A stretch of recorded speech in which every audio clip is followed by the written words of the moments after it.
안녕하세요. 저는 지방에서 작은 도배장판 가게를 하는 아버지를 도우며 살고 있는 30대 중반의 여성입니다. 남편은 작은 회사에 다니고 있었는데 경기 악화로 회사가 망해 이직 준비를 한다면서 1년 가까이 허비를 하더라고요. 처음에는 자신의 잘못도 아니고 상황이 안 좋아져 회사를 그만뒀으니 저도 묵묵히 남편이 제 갈 길을 찾을 때까지 기다려주려고 했어요. 그런데 불성실하고 뻔뻔한 남편 때문에 트러블이 잦아졌고 결국 친정아버지와의 일까지 엮이며 저희 부부는 이혼이라는 선택에 이르게 됐습니다. 솔직히 저는 이혼하고 나니 속이 후련하고 짐을 벗은 것처럼 시원한데요. 아직도 저희 아버지는 이 일로 스트레스를 받고 계셔서 전 남편의 악질적인 모습을 만천하에 고하고 싶어졌습니다. 그래서 이렇게 익명의 힘을 빌려 사연을 보내게 됐는데 시간 내어 함께 들어주시면 정말 감사하겠습니다. 남편이랑 저는 친구의 소개로 만나 1년 연애를 하고 결혼했어요. 처음에는 외적인 부분인 부분은 마음에 들었지만 대화를 할수록 재미를 위한답시고 거짓말과 허풍을 떨길래 별로 믿음이 가지 않아서 안 만나려고 했습니다. 그런데 제가 마음에 들었는지 몇 달을 따라다니며 구애를 하는데 어느 순간 진심이 느껴졌고 결국 마음을 열게 되어 결혼까지 하게 됐어요. 지금 생각해보면 제가 처음 느꼈던 촉을 믿고 만나지 말아야 했는데 화려한 웅변의 소가 넘어간 것 같아 분하기도 하네요. 어쨌든 저희 부부는 결혼 후에 한동안은 평탄하게 살았어요. 경제적으로 자리를 잡고 아이를 낳고 싶었기 때문에 저는 학교 졸업하고부터 돕던 아버지 일을 더욱 열심히 도왔고 남편도 회사 일을 나름 성실하게 해내는 평범한 모습이었습니다. 그렇게 살다 보면 저희도 아이도 낳고 집도 넓혀가고 여행 가는 재미를 느끼면서 살 수 있을 거라고 막연히 기대를 했었죠. 그런데 남편의 회사가 갑자기 망하면서 저의 소박한 꿈은 물거품이 됐어요. 남편은 원래 무역회사 영업일을 하고 있었는데요. 탄탄해 보이던 회사가 망한 게 충격이 컸는지 이제 영업 말고 평생 할 수 있는 기술을 배워야겠다며 자격증 공부를 준비하더라고요. 그러면서 지게차, 굴삭기, 용접 같은 것들을 알아보는데 저는 직업에는 귀천이 없고 오히려 전문적인 기술을 배우면 오래 써먹을 수 있으니 더 좋은 거란 생각에 완전 찬성했어요. 실제로 저희 아버지도 도배장판 기술로 먹고 사시니까요. 그래서 묵묵히 기다리며 지원을 해줬는데 퇴사 후에 1년이 다 되어가도록 아무런 성과가 없는 겁니다. 보통 자격증 공부를 하면 아무리 실무적인 거라도 필기나 실기시험도 치고 학원도 다니고 하잖아요. 그런데 제가 일을 다녀오면 항상 늘어난 러닝바람으로 TV를 보거나 캔맥주를 먹고 있으니 답답하더라고요. 낮에는 뭐 하냐고 물으면 어디 학원을 다닌다, 공부를 한다 이렇게 대답은 잘하는데 솔직히 제가 다 큰 성인을 쫓아가면서 진짜 하는지 안 하는지 확인하는 것도 우스운 일이잖아요. 그래서 그냥 믿고 기다렸는데 시간이 이렇게 흐르다 보니 저도 더는 참을 수 없어서 며칠 아버지께 말씀드려 일을 쉬고 남편 뒤를 쫓아가 봤어요. 결과는 진짜 충격 그 자체더라고요. 자격증 공부하러 학원을 가거나 도서관을 간다던 남편은 오락실, PC방, 카페, 술집 이런 데서 백수 친구랑 만나 하루 종일 중고등학생들처럼 재밌다고 하하호호 노닥거리고 있었습니다. 어이가 없어서 그날 밤 남편이 잘 때 카드 내역을 뒤져봤는데 초반에 중장비 학원 한 달 다닌 것 말고는 학원 다닌 기록도 없더라고요. 정말 내가 이런 사람을 1년이나 믿고 기다려줬다니 너무 화가 치밀어서 꼬리를 잡은 다음날 바로 남편을 잡고 따졌어요. 왜 그랬어? 그동안 학원 다니면서 공부한다고 왜 거짓말을 했냐고. 당신이 애야? 나 다 알고 있으니까 속일 생각하지 말고 솔직히 말해. 여보, 아, 어떻게 알았어? 어디까지 아는데? 그게 지금 할 소리야? 학원 다닌답시고 공부하는 척 해놓고 아무것도 안 하고 친구랑 놀러 다니는 거 내가 다 봤어. 됐냐? 아니 공부를 했는데 자꾸 떨어지니까 당신한테 말하기 쪽팔리기도 하고 그래서 조금 있다가 하자 한 게 이렇게 됐네. 그런데 진짜 내가 일부러 그런 건 아니거든? 나 얼마 전에도 불삭기 다시 배워보려고 학원 알아보고 있었어. 봐봐. 됐고, 당신 보니까 맨날 첫날 여기저기 돈 쓰러 다니던데 당신 나한테 용돈 받아 쓰잖아. 그래서 맨날 돈 없다고 징징거리면서 그 많은 돈이 대체 어디서 난 거야? 뭐 숨겨둔 비상금이라도 있니? 솔직히 말하면 봐줄 거야? 시끄럽고 빨리 말해. 미치겠네. 사실 나 기본급 올라서 퇴직금을 좀 더 받았거든. 그거랑 연차 안 쓴 거 모으니까 좀 되더라고. 그런데 이 정도는 자기 이해를 해줘야 돼. 요즘 애들도 공부하다가 스트레스 받으면 맛있는 것도 먹고 재밌는 영화도 보면서 좀 풀고 다시 공부하고 그러잖아. 리프레쉬. 몰라? 스트레스 받으면 머리가 더 안 돌아가. 헛소리 말고 남은 돈 지금 당장 다 내놔. 내가 관리할 테니까. 그리고 앞으로 한 번이라도 더 거짓말하면 나 진짜 가만 안 있는다. 아니 내가 벌어서 내가 받은 건데 왜 줘야 하는데. 그래야 네가 맘 잡고 공부를 제대로 하니까. 공부하기 싫어? 그럼 그냥 우리 아빠한테 와서 일을 배워. 기술 배우고 싶다며. 우리 아빠 하는 것도 기술이잖아. 야, 사위가 돼서 어떻게 장인어른 밑에 가서 일을 하냐? 남자가 자존심 상하게. 헛소리하는 남편이 너무 얄미워서 입을 잡아 뜯고 싶더라고요. 그래도 이 화상을 내가 선택했으니 그것도 내 업보다 싶어서 땅이 꺼져라 한숨을 쉬는 걸로 대체했습니다. 아니 남편의 말대로라면 그동안 공부 좀 끼적이다가 잘 안 되면 숨겨둔 퇴직금으로 돈 쓰는 재미를 느끼며 살았다는 거잖아요. 그러니 무슨 공부가 됐겠습니까?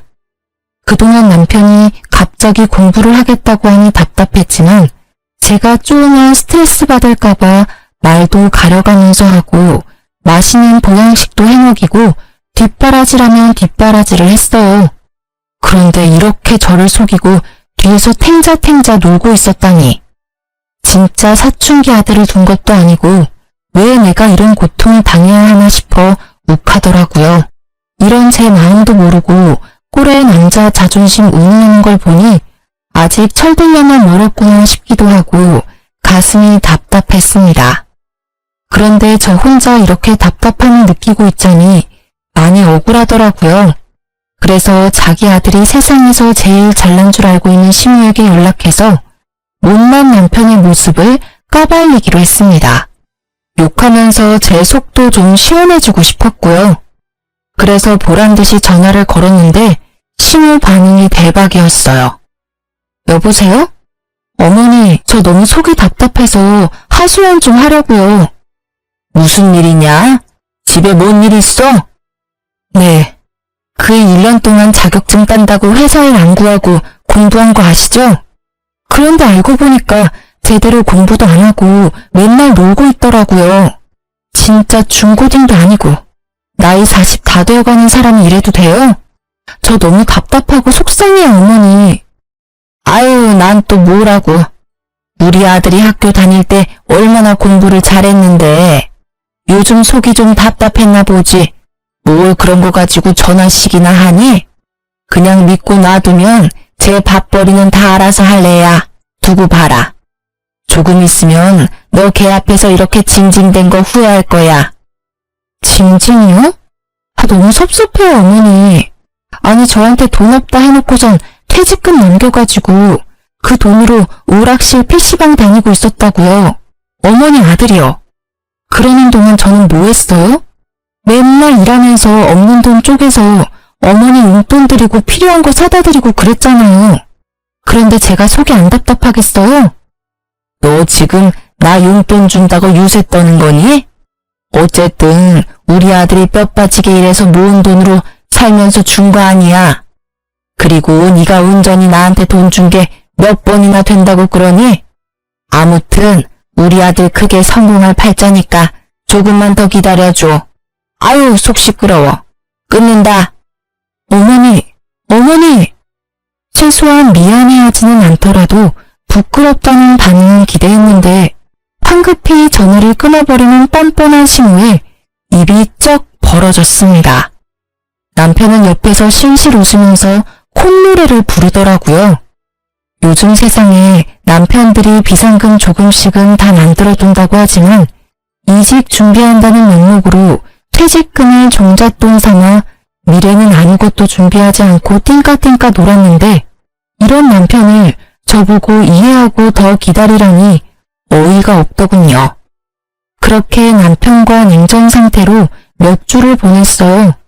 제가 도저히 마음이 풀리지 않아 투명인간 상태로 무시하고 남은 돈을 다 뺏었더니 결국 남편도 백기를 들더라고요.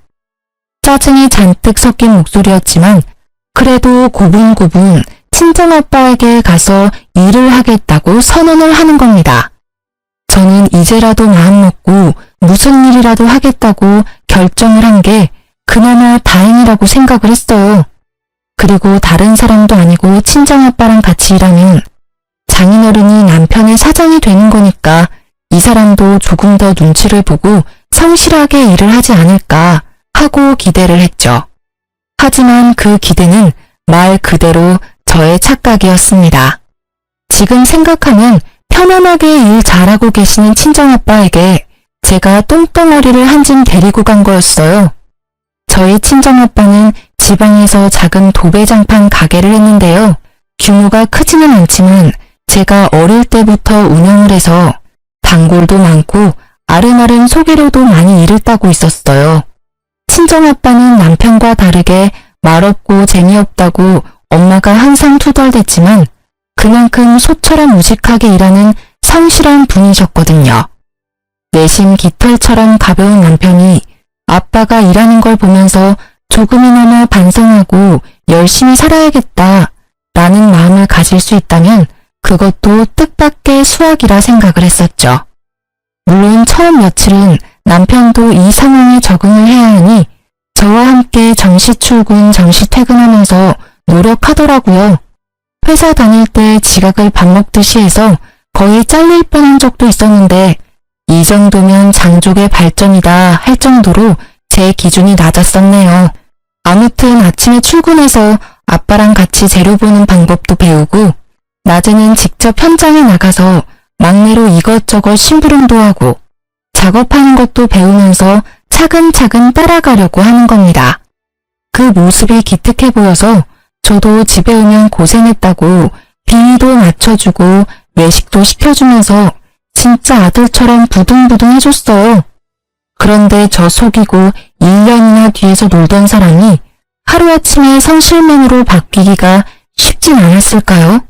조금 시간이 지나고 나니까 일이 힘들다고 투덜투덜 대더라고요. 왜 또 죽상이야? 아 몰라, 너무 힘들어. 진짜 장인어른 왜 이렇게 빡세게 일을 하시냐? 사람이 하는 일인데 휴식 시간도 좀 주셔야지. 이거 봐봐, 나 손에 물집 잡힌 거. 하루 종일 땀 흘려서 기운도 없는데 손까지 말썽이고 미치겠어. 내일 하루 쉬면 안 되나? 어디 좀 봐. 아유, 이 정도 물집은 그냥 약 바르고 한숨 자면 괜찮아. 걱정 마. 그리고 이제 일한 지 한 달도 안 됐는데 벌써 이렇게 힘들어하면 어떡해. 몸으로 하는 일이니까 일단 힘든 건 각오하고 시작한 거잖아. 내가 생각해봤는데 장인어른이 너무 심해. 진짜 네가 하루 종일 천장 쳐다보면서 팔 안 뻗고 있어봐서 모른다니까. 나 팔 떨어져 나가는 줄 알았다. 젊은 사람 맞다고 여기저기서 일 시켜놓고 부려먹으려고 눈이 벌게져 있는데 와, 이 돈 받고 내가 이렇게 해야 해? 처음이니까 당연히 힘들고 돈도 작지.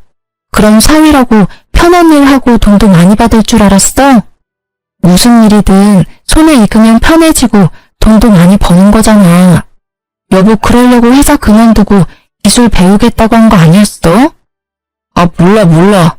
그냥 나 돈 받는 만큼만 일할 거야. 쥐꼬리만한 돈 벌려다가 내 몸 다치면 장인어른이 보상해준대. 어린아이 같은 남편의 불평에 헛웃음이 터졌습니다. 이렇게 나약해 빠진 사람이 무슨 기술을 배우겠다고 호언장담을 한 건지, 진짜 이 사람을 믿고 평생을 살아도 되나 하는 의구심이 들 만큼 한심해 보이더라고요. 물론 하는 일이 힘들고 체력적으로 지칠 수는 있습니다. 그래도 정말 의지만 있다면 정신력으로 이겨낼 수도 있고, 또 저희 친정아빠에게 진지하게 고민 상담하면서 일을 조율할 수도 있는 문제라고 생각했습니다. 그런데 남편은 힘들다면서 무조건 일을 쉽게 하려고 하고 돈이 작다는 핑계로 뺀질뺀질거리는 게 너무 눈에 보이더라고요. 옆에서 지켜보는 제가 봐도 툴툴대는 게 티가 나는데 하루 종일 같이 일하는 현장 분들이 좋아할 리 만무했습니다. 심지어 몰랐는데 남편은 같이 일하는 직원분들에게도 저희 친정아빠의 뒷담화를 어마어마하게 하고 있었습니다. 나중에 한 직원분이 퇴사를 하며 말해줘서 알았는데 진짜 사위 맞냐고 몇 번이나 물어볼 정도로 심하게 뒷담화를 했더라고요. 그냥 잘 모르는 일반 어른한테 해도 싸가지 없다고 할 정도의 발언을 사장이면서 장인어른인 사람을 대상으로 서슴지 않고 해대니까 곁에서 듣던 직원들도 기분이 안 좋았던 것 같습니다. 그러다 오랜만에 친정아빠가 회식을 주도해서 직원분들이랑 다 같이 고기를 먹으러 간 날이었어요. 오랜 단골집이라 서비스도 많이 나오고 화기애애하게 단백질 보충한다면서 좋은 분위기를 즐기고 있었죠. 고기에 술이 빠질 수 없다면서 소주랑 맥주도 거하게 시켜서 소맥도 말아먹고 식당에 있는 노래방 기계로 노래도 하고 그랬어요. 저희는 괜히 장인, 딸, 사위가 한 테이블에 앉기가 좀 그래서 다른 분들이랑 어우러져 떨어져 있었거든요. 그런데 갑자기 남편이 있는 테이블에서 큰 소리가 나는 겁니다. 야, 너 지금 뭐라고 그랬어? 이 새끼가 어른한테 못하는 말이 없네? 왜 이래요 갑자기? 소리 지르면 단 줄 알아요? 아니 내가 사장님 사위라 해서 가만히 듣고 있었는데 이 새끼 말하는 뻔세 봐라. 그렇게 돈 잡고 일하기 힘들면 그냥 안 나오면 될 거 아니야. 왜 열심히 일하는 사람들 기운 빠지게 물을 흐리고 있어? 누가 분위기를 흐렸다고 그래? 그냥 조용히 대화하자는 건데 아저씨가 지금 좋은 분위기 다 흐리고 있잖아. 이거 반말도 안 해? 그래, 막 가보자 아주. 너 임마 갈 데도 없고 할 것도 없는 거 불쌍해서 일 배우라고 사장님이 배려해 준 거 아니야? 그러면 가만히 가르쳐주는 대로 배우긴 할 것이지. 어디서 장인이 고집도 세고 융통성도 없다고 나불나불대고 있어? 진짜 부끄러운 줄 알아야지 젊은 사람이. 뭐라고? 이 아저씨가 미쳤나? 살펴보니 남편이랑 친정아빠랑 같이 제일 오래 일한 실장님 한 분이 고래고래 고성을 지르면서 싸우고 있더라고요. 이미 식당이 시끌시끌하던 소리가 쥐죽은 듯이 멎고 두 사람 싸우는 소리밖에 들리지 않았어요. 진짜 술에 취한 남편이랑 실장님이 주고받는 대화를 듣는데 너무 창피해서 얼굴이 빨개지던 거 있죠? 살짝 친정아빠 얼굴도 봤는데 이마에 주름이 잔뜩이었습니다. 부끄러움도 잠시 일단 진정하고 나오라며 남편의 팔을 잡아 끌었어요. 그런데 얼마나 무거운지 꿈쩍도 안 하더라고요. 진짜 미친놈아 제발 나와라. 궁시렁거리면서 부글부글 끓는 속을 다 잡고 있는데 실장님이 불쌍해 보였는지 한숨을 내쉬었어요. 그리고는 진짜 내가 딸내미 불쌍해서 참는다. 잘해라 좀.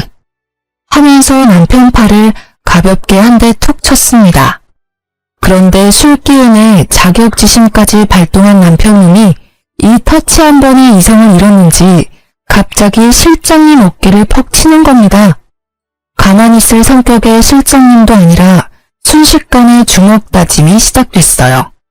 진짜 지금 생각해도 아찔하고 쥐구멍에 숨고 싶었습니다. 평화롭게 고기 먹던 회식 장소가 아수라장이 되고 여기저기 비명이 들리고 난리도 그런 난리가 없었어요.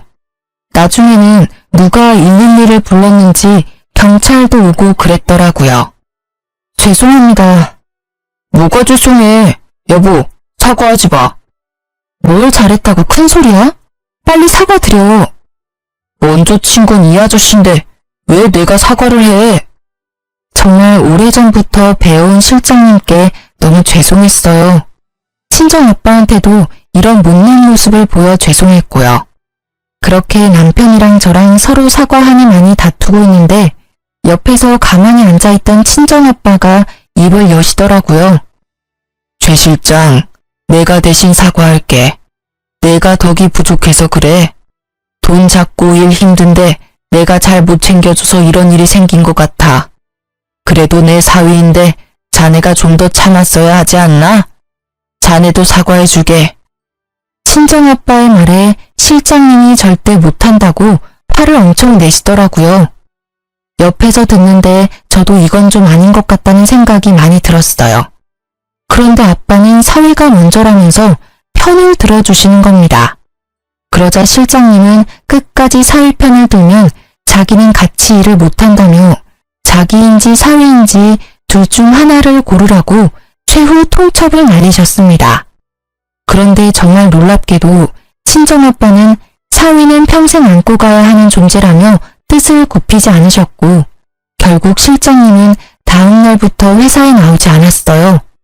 정말 친정아빠와 더불어 초기부터 일을 함께 해온 에이스인 분이라 제가 다 마음이 아프고 안 좋더라고요.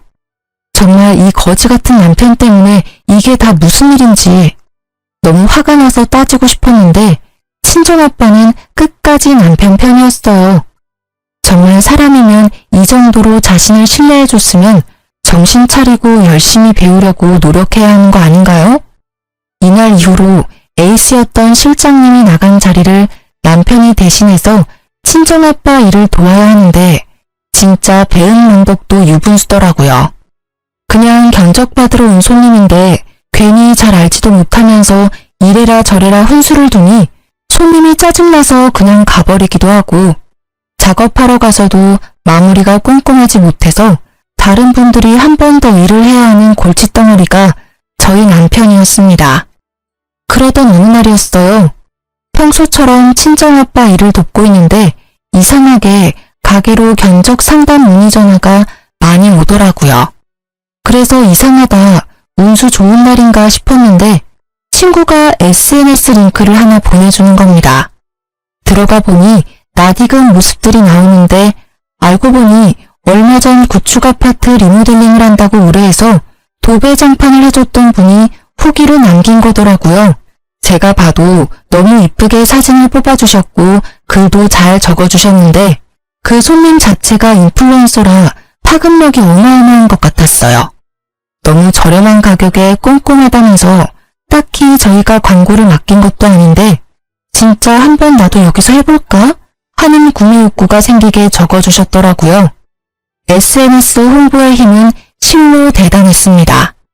그날부터 입소문을 타고 손님들이 자꾸 몰려드는 겁니다. 처음 겪는 상황에 친정아빠와 직원분들도 신이 나서 싱글벙글이었어요. 이쯤 되면 정말 많은 돈을 쓸어 담을 거라 생각이 들잖아요. 저희도 상담하고 예약을 잡으면서 빼곡히 차는 스케줄이 다 돈이니까 너무 신기하고 행복한 하루하루였거든요. 그런데 어쨌든 이것도 사람이 하는 일이기 때문에 모든 스케줄을 다 쳐낼 수는 없는 게 문제더라고요. 여보, 혹시 월요일에 다녀온 전원주택 컴퓨터방 여보가 작업했어?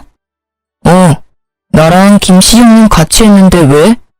아니, 이상하게 그 방면 되게 울퉁불퉁하다고 다시 해달라고 전화가 와서. 근데 이게 처음이 아니고 사실 요 몇 주 계속 그렇거든. 아, 진짜 짜증나네. 장인어른한테 말해. 뭐가 문제야? 맨날 여보가 한 곳만 컴플레인 들어오니까 내가 민망해서 그렇지. 아휴, 연습 좀 해. 이러다 애써 들어온 손님들 다 까먹겠어. 연습은 무슨, 일 다 배운 지가 언젠데 우연이겠지. 이거 봐라. 맨날 이렇게 몰아가니까 내가 길을 못 펴는 거 아니야. 그게 아니라 아빠가 안 해도 될 일을 계속 해야 하니까 그렇지. 돈도 돈이고. 모르겠다. 알아서 해.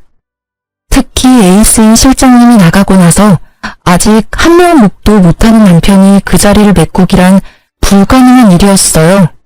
그래도 이 기회를 놓치긴 아까워서 억지로 남편을 데리고 일을 하니까 친정아빠랑 직원분들이 열심히 해도 능률이 안 나오고 남편이 한 부분만 맨날 이상하다고 컴플레인이 걸리는 겁니다.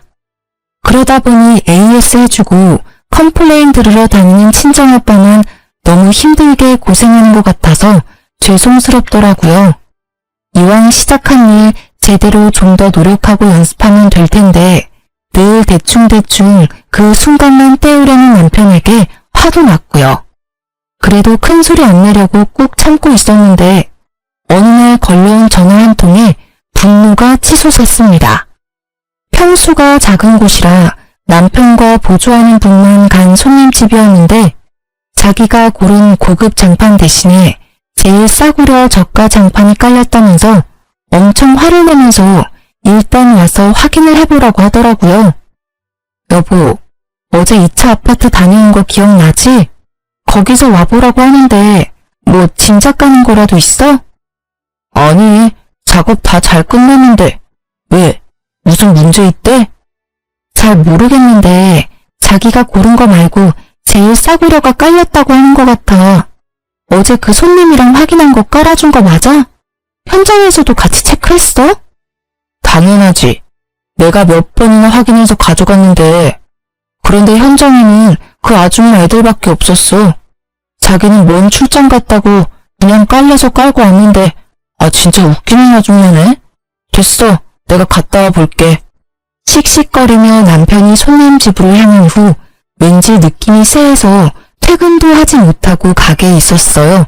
그랬더니 친정아빠가 무슨 일 있냐면서 물어보더라고요. 솔직하게 말씀을 드리니 거기가 어디냐고 같이 가보자고 하는 겁니다. 알고 보니 친정아빠도 재고를 봤을 때 고가 장판이 계속 남아있어서 이상하다고 생각을 했다면서요.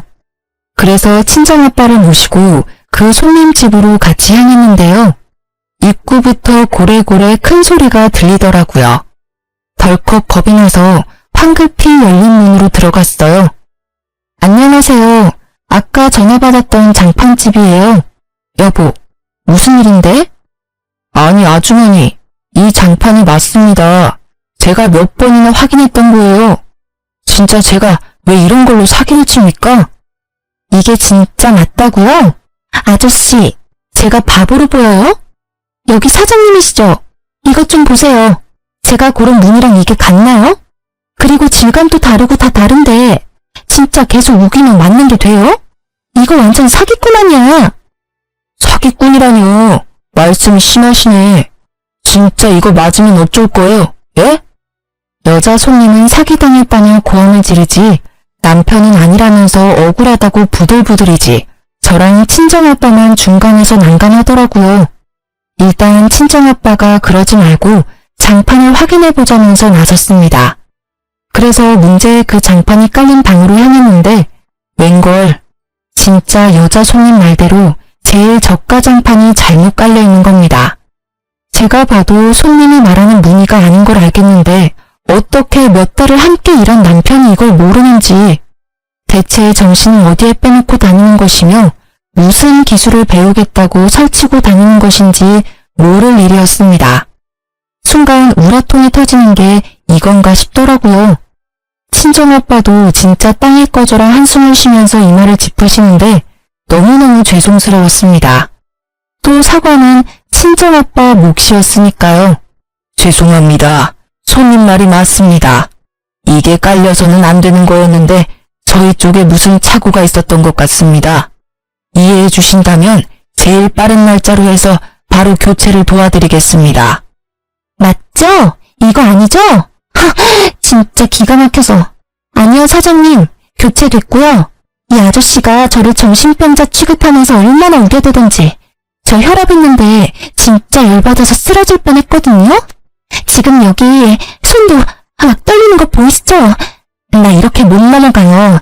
나 고소할 거예요. 정신적 피해보상 받아야겠어요.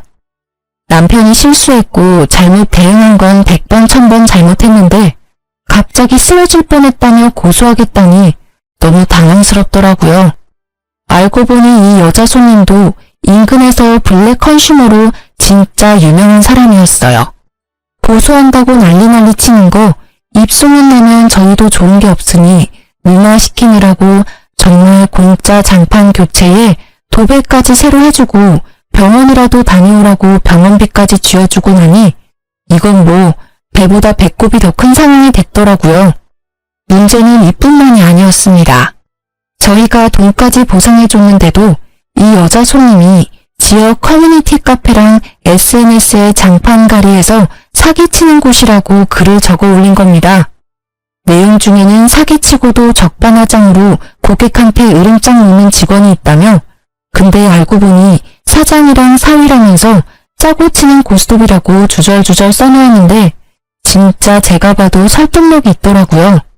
작은 동네라 조금만 관심 있게 지켜보면 어느 가게인지 다 알 수 있기 때문에 타격이 매우 컸습니다. 앞서 홍보의 힘을 제대로 느꼈다고 했는데 좋은 소문보다 더 빨리 퍼져나가는 게 안 좋은 소문인 걸 뼈저리게 깨달았죠.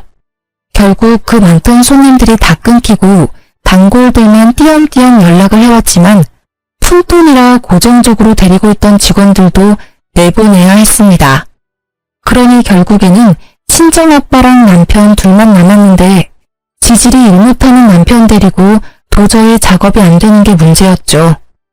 이러다 가게 망할 판이다. 내가 우리 딸 꼬맹이 때부터 해왔는데 지금만큼 팔이 날린 적이 없었어. 이제 어쩔 거야? 죄송합니다, 장인어른. 근데 비 온 뒤에 땅이 굳는다는 말도 있지 않습니까? 지금 고비만 잘 지나면 또 단골이 있으니까 사람들도 금방 잊고 다시 시작할 수 있지 않을까요? 됐다. 나한테는 그런 좋은 말 해줄 사람 말고 진짜 일 잘하는 직원이 필요해.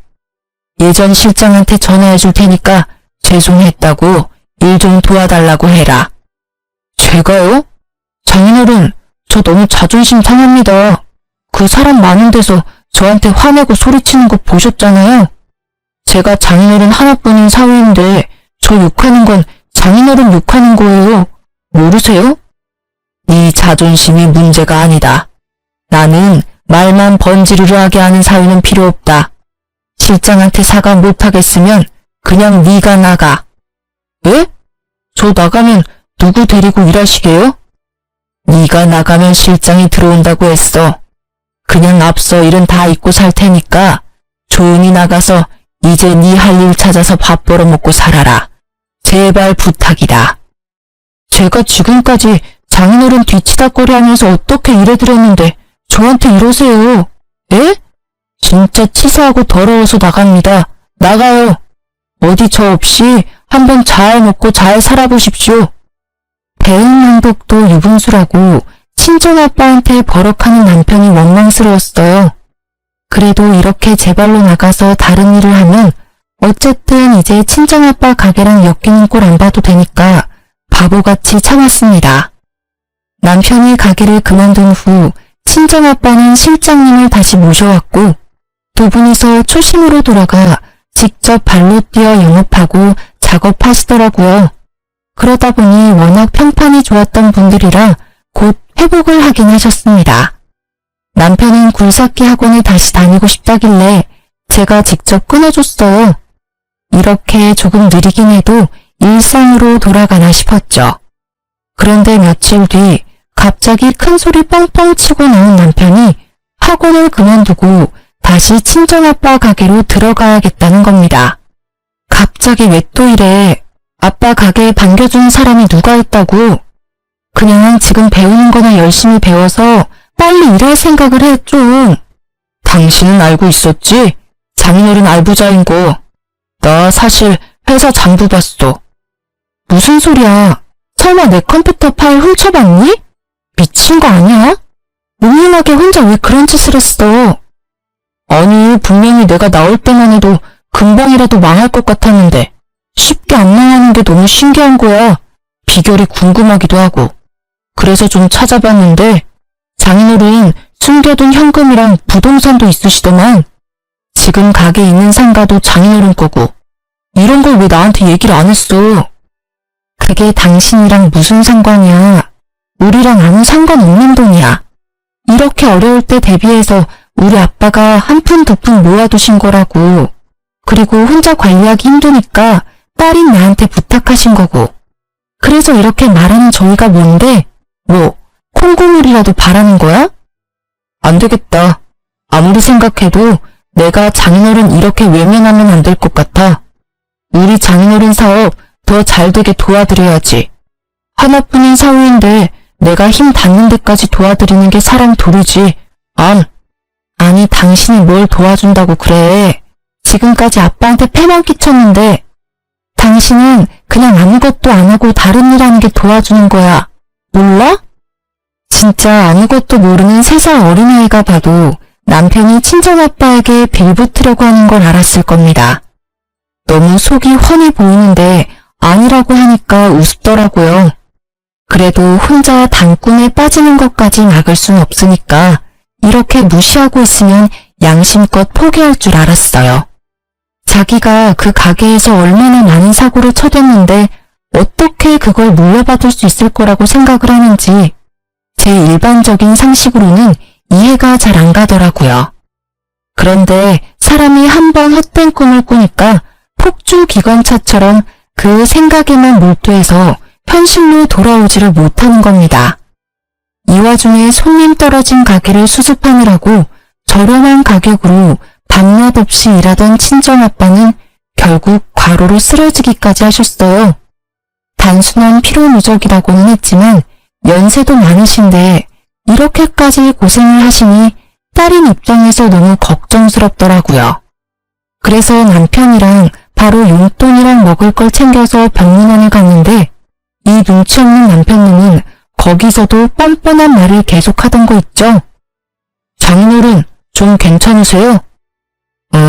괜찮아. 링거 맞고 오랜만에 푹 쉬었더니 아무렇지도 않아.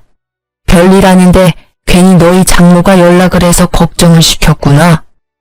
아빠, 이번 기회에 일 좀 그만하고 푹 쉬어. 건강 챙기는 게 우선이지. 가게는 이제 그만 챙겨도 돼. 그래도 평생 일궈온 건데 계속 누워서 나몰라라 할 수 있나? 기운 차려서 빨리 또 일해야지. 일하던 사람은 계속 일해야지. 누워있으면 오히려 병난다. 에이, 장인어른, 연세도 있으신데 언제까지 일하실 수는 없잖아요. 그래서 말인데 이제는 저한테 좀 맡겨두시고 편히 쉬세요. 제가 정말 정신 차리고 장인어른 대신 열심히 해볼게요. 저 결심했습니다. 제가 장인어른 가게 물려받겠습니다. 순간 귀를 의심했습니다. 어쩜 이렇게 사람이 뻔뻔할 수 있는지 제가 다 부끄럽더라고요. 친정아빠도 황당했는지 날선 눈에서 레이저가 막 나오는 것 같았습니다.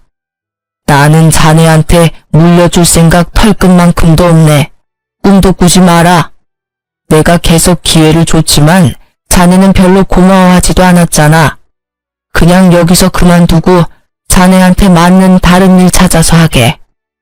제가 뭘 그렇게 잘못했다고 그러세요? 너무 섭섭합니다. 정말 저 나름대로 열심히 노력했다고요. 노력? 뭐든지 대충대충 수박 겉핥기처럼 하는 그런 걸 요즘은 노력이라고 하나? 어쨌든 나는 말했어. 내 가게 자네한테는 절대 못 물려줘. 꿈깨. 어이씨, 진짜 너무하시네요. 그럼 제가 그동안 일하면서 영업해서 따온 것들도 있으니까 그거에 대한 성과금은 주세요. 제가 너무 억울해서 그거는 따로 받아야겠습니다. 뭐, 성과금? 진짜 듣자 하니 기가 차서 말이 안 나오더라고요. 어쩜 사람이 이렇게 뻔뻔하고 양심이 털이 날 수 있는 걸까요? 이 새끼를 어떻게 처리해야 하나 고민하고 있는데 설상가상 친정아빠는 남편의 헛소리에 스트레스를 받아서 갑자기 숨까지 헐떡이시는 겁니다. 너무 놀라서 간호사를 막 부르는데 남편은 그 와중에도 아랑곳하지 않고 계속 억울하다며 혼잣말만 하던 거 있죠. 간호사가 와서 친정아빠 혈압을 재고 처치를 해주는데 눈물이 왈칵 나면서 참을 수 없이 분노가 치솟았습니다. 야, 미친 거 아니니? 지금 이 상황에서 성과금 얘기가 나오고 너 억울한 것만 자꾸 생각이 나? 진짜 어이가 없다. 내가 미쳤다고 너를 아빠 가게에 붙여줘서 우리 아빠만 이렇게 맘고생하게 만들었는지 모르겠어. 진짜 나 정 떨어져서 너랑 같이 못 살아. 이혼해. 뭐? 이혼? 갑자기 이혼은 또 무슨 소리야? 이혼이 그렇게 쉬운 거야? 다들 나한테 왜 이러는 건데? 너무 빡쳐서 제대로 일도 안 했으면서 돈에 미쳐 뻔뻔하게 헛소리하는 남편에게 이혼을 통보했습니다. 남편은 갑작스러운 이혼 통보에 난리를 피더라고요. 그때 친정아빠가 거친 숨으로 남편에게 소리쳤습니다. 내가 진짜 내 딸 때문에 참고 참았는데 이혼한다니 속이 시원하다. 내가 자네 하나 때문에 정신적 물질적으로 입은 손해가 얼마인 줄 알아? 그런데 뭐 가게를 물려받겠다. 성과금을 달라. 간호사 선생, 나 바로 퇴원시켜 주시오. 변호사 선임해서 저놈한테 손해배상 청구해야 하니까. 뒤늦게 정신 차린 남편이 울며 불며 매달렸지만 저의 부녀는 내 사람에게는 한없이 잘해줘도 한번 문 밖에 나가면 가차없는 스타일이었습니다. 그래서 바로 변호사를 선임해서 이혼 진행을 밟고 아빠도 그간 가게 일을 같이 하면서 겪었던 일을 정리해 손해배상 청구를 하면서 뻔뻔한 남편의 행태를 고발했어요. 저는 어릴 때 아빠가 들려준 이솝 우화에 햇님과 바람 이야기를 좋아해서 나그네의 옷을 벗긴 건 따뜻한 햇살을 전해준 햇님이라는 걸 기억하고 남편에게도 정말 잘해주려고 노력을 해왔거든요. 그래서 1년 동안 저를 속이고 탱자탱자 놀았던 것도 눈 감아주려 했고 친정아빠가 하는 가게를 무시하면서 마지못해 일하던 것도 이해하려 했어요. 그런데 그렇게 눈 감아주고 이해했던 결과가 이렇게 저와 친정을 빌붙으려고 하는 못난 남편을 만들 줄 몰랐습니다. 솔직히 작은 것에도 감사할 줄 아는 사람이었다면 저와 친정아빠가 이렇게까지 매몰차게 굴지는 않았을 거예요. 오냐오냐 하며 어쨌든 내 사람이니 품고 가려 했을 겁니다. 그런데 자기를 위한 배려와 존중도 알아채지 못하고 당연시하면서 계속 더 큰 것을 달라고 징징거리는 사람은 도저히 품지 못하겠더라고요. 결국 그렇게 저희는 이혼하게 됐고 저는 친정아빠에게 죄송한 마음에 더 열심히 일을 도우면서 작업하는 것도 배우고 있어요. 처음에는 여자가 험한 일 하면 안 된다고 하시던 아빠도 평생 먹고 살 귀한 기술이니 배우고 싶다는 제 말에 수긍하시면서 오히려 배울 자세가 되어 있으니 체격만 큰 전 남편보다 훨 낫다고 저를 칭찬하시더라고요. 그렇게 사이좋게 부녀가 일을 하고 있답니다. 전 남편은 들리는 소문에 아직 백수라 시모한테 붙어 산다더라고요. 시모는 잘난 아들이 다시 품에 돌아왔으니 기뻐하면서 지금쯤 생활비 한 푼 안 주는 40 다 된 아들 끼고 오손도손 깨볶으면서 잘 살고 있겠죠 뭐. 뭘 해도 잘 될 팔자의 아들이니 저보고 보석을 놓쳤다고 비웃을지도 모르겠어요. 그래도 하나 분명한 건 아들 때문에 1000만 원을 잃었다는 건데요. 남편은 저랑 이혼하고 친정아빠랑 소송을 진행했는데 결국 사업장에 피해를 입힌 게 입증이 돼서 1,000만 원을 물어주라는 판결을 받게 되었습니다. 그런데 개털인 남편이 갑자기 어디 그런 돈이 있나요? 결국 시모가 아들 앞길 막힐까봐 전세금을 빼서 줬다고 들었어요. 솔직히 그동안 친정아빠가 평생 일궈온 가게 망할 뻔한 거 생각하면 2배, 3배로 받아도 시원찮지만 뻔뻔한 남편과 아들밖에 모르는 시모에게 아주 적절하게 금전 치료해준 것 같아서 속이 후련합니다. 친구들도 모두 제 이야기를 듣더니 이혼 너무 잘했다며 위로해 주더라고요. 앞으로 100세 시대인데 피 한 방울 안 섞인 다 큰 성인 아들을 제가 왜 데리고 살면서 교육시켜야 하냐면서요. 제가 생각해도 저도 모자라 저희 친정아빠에게까지 남편을 가르쳐달라고 한 게 죄송스럽고 잘못된 선택이었구나 싶어요. 혹시라도 저처럼 아들처럼 철없는 남편을 두고 교육시켜서 데리고 살아야겠다는 분들 계시다면 뜯어 말리고 싶어요. 사람은 쉽게 변하지 않더라고요. 제 이혼 이야기는 여기까지입니다. 들어주셔서 감사해요.